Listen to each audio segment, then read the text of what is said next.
Hey, what's going on, everybody? Dr. Sis here. So I want to go over the 5 food groups and this nonsense food plate, balanced diet stuff because my son was at a PE class at the university, which is awesome, but the university teachers, students, whatever, are teaching my kid to eat a balanced diet and follow the food plates, and he's telling me about it, and I'm like, well, this is just wrong, right? So it's bad for college students to be learning this nonsense, and it's even worse that you're teaching to young kids because this does influence kids, all right? I vividly remember when I was a kid, it was the food pyramid and the 4 food groups. And I remember thinking pizza was really good for me because it had all 4 food groups in it. It had the crust, which is the grains. It had the sauce, which is fruits, veggies, right? And you can put different vegetable toppings on it. It had the meat, the sausage, or the pepperoni. And then it had cheese. I'm like, oh my gosh. And I was even told, this is good because it's got the 4 food groups, all right? So this food diagram, who makes this? It's the United States Department of Agriculture. So when you visualize the United States Department of Agriculture, do you think it's a bunch of healthy, fit people sitting around like, hey, how do we get people as fit and healthy and optimize human potential and great longevity? Or do you think it's a bunch of dudes sitting around thinking, how do we sell agriculture products in America, right? So they come up with this food plates, and now it's the 5 food groups apparently, and to have a balanced diet. Balanced what? Like, what exactly are we balancing in this? Are we balancing macros? Well, that's not it. Are we balancing colors? Like, what exactly is being balanced from what's imbalanced, right? I mean, from the start, that makes no sense to me, okay? So I'm gonna go through and eat down each of the food groups and give you my thoughts on it. I'm gonna start with the worst group, and that is grains. And I don't understand why grains is even a group, but it says to make at least half of your plate grains. Now me, who knows, I think, a lot about nutrition, is a pretty healthy dude, my plates contain 0 grains. Almost no grains ever, because it's one of the most least nutrient-dense foods on the planet. And it has anti-nutrients in it, which can damage people's digestive systems and cause problems, all right? So I think it's wise, instead of trying to balance whatever the hell you're trying to balance, just makes no sense, to eat the most nutrient-dense foods possible. So how can you get the most amount of required nutrients for optimizing human potential in the least amount of calories possible? That's like the most dense nutrition possible in the fats and proteins and carbohydrates we eat. Like that's my approach. Grains are very, very low nutrient dense, a very, very poor food source. I consider grains, they're the grass seeds, right? Travel back in time. Do you think, all of our ancestors were hunter-gatherers for 99.999% of human existence? Do you think they're roaming around collecting grass seeds? Of course not, because I consider it a starvation food, right? It'll keep you alive, which is great if you're starving, until you can find some really good nutrient-dense animal foods, okay? So half their plate is something that we never eat in our home. Next group we'll talk about is protein. And the problem with the protein group is, one, they say keep portions to 1/4 of your plate, as if eating more is bad. Like, my plate is definitely more than 1/4 protein. But my problem with the protein group is they have nuts, beans, peas, seeds, poultry, lean meats, because of the nonsense dogma that saturated fats, animal fats are bad for people. I mean, think about it, right? We've been eating animal fat since the beginning of time. And somehow that's bad, but eating processed seed oils that are now good. It makes absolutely no sense. And this chart and this diagram, the advice they've been spewing out for the last few decades, is a big reason why obesity is through the roof at every demographic. Diabetes is skyrocketing. Health is terrible. We have all kinds of chronic diseases.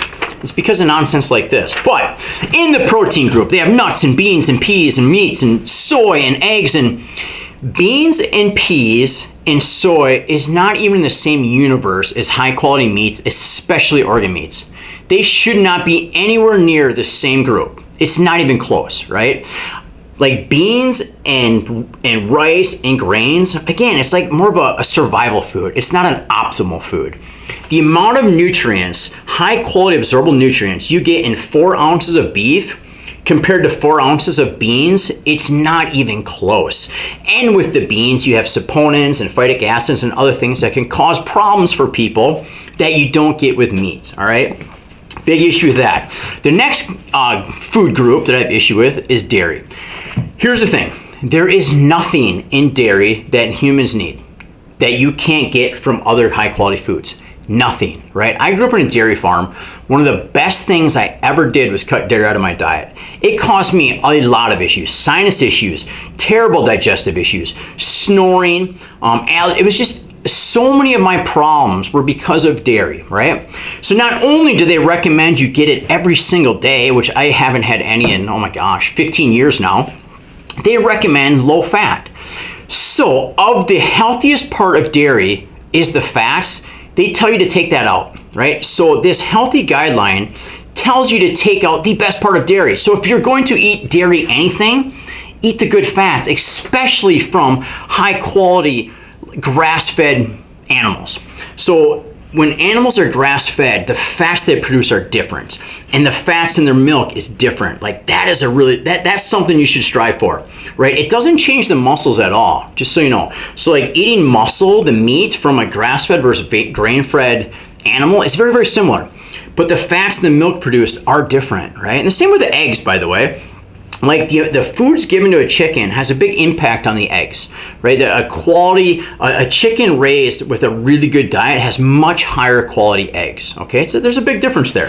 So just so you know, I mean, if you want to drink milk and whatever, so be it, that's great. It's your choice. Here's the deal. You do not need it. There isn't a mammal on the planet that is suffering because it's not getting dairy from a different animal. We're the same. We do not need it, okay? And here's the other thing. It says, get your calcium-rich dairy. Drinking milk does not make your bones stronger. Just like eating protein does not make your muscles stronger. You have to work them, right? To make muscles stronger, you have to do resistance training.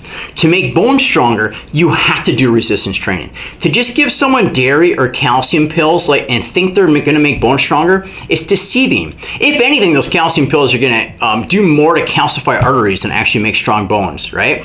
You have to do resistance training to build and maintain your bone strength.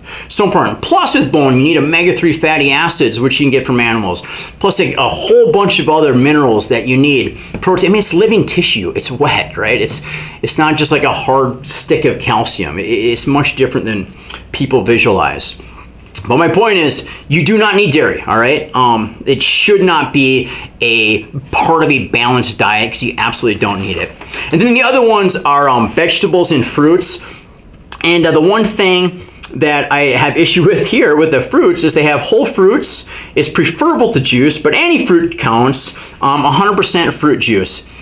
So let me ask you this. Could you sit down and eat 6 apples, 6 big apples? Well, it'd be very, very hard. There's a lot of stuff there, water-soluble fiber that fills you up and stops you from consuming that much.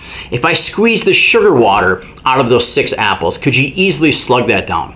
Yes, that's the difference, right? When you eat whole fruits, it limits how much sugar you get into your body, okay? Drinking fruit juice, it's just like Kool-Aid, right? It's nothing, it's not a health food at all, right? It's very deceiving to say, oh, well, it's got vitamin C in it. It's purely marketing. And if you look at the history of it, it was a way to market orange juice to sell, not because, oh my gosh, this is so good for us and has this vitamin C, we've got to tell everybody about it. It's not how it goes. It's like, how do we get people to buy this? Ooh, it's got vitamin C in it. A lot of times, they'll add vitamin C or add different vitamins just so they can put it on the label and then market it as good for you. But it's just a way to sell things, okay?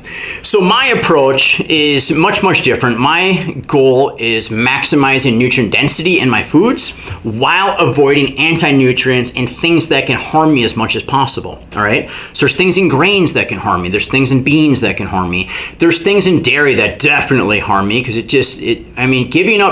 cutting out dairy was very hard for a dairy farmer kid, but it is one of the best things I've done for my health. And I promise you my bones are as strong as anyone's out there in my demographics. So if you want, like, hey man, these are just my words, right? If you want where my opinion comes from, I wrote a whole book about it. I have a chapter on grains, a chapter on dairy, a chapter on, like in specific with research to back up where I get this from, plus recipes and basically how I choose to eat and feed my family. So this is a much better tool to learn from than this. So hopefully somebody finds value out there, and hopefully the idea of a balanced diet based on this, you just understand it's complete nonsense based on nothingness. If you look up the history of food groups, and food pyramids and food plates, it has nothing, none of it is based on optimizing the health for citizens at all.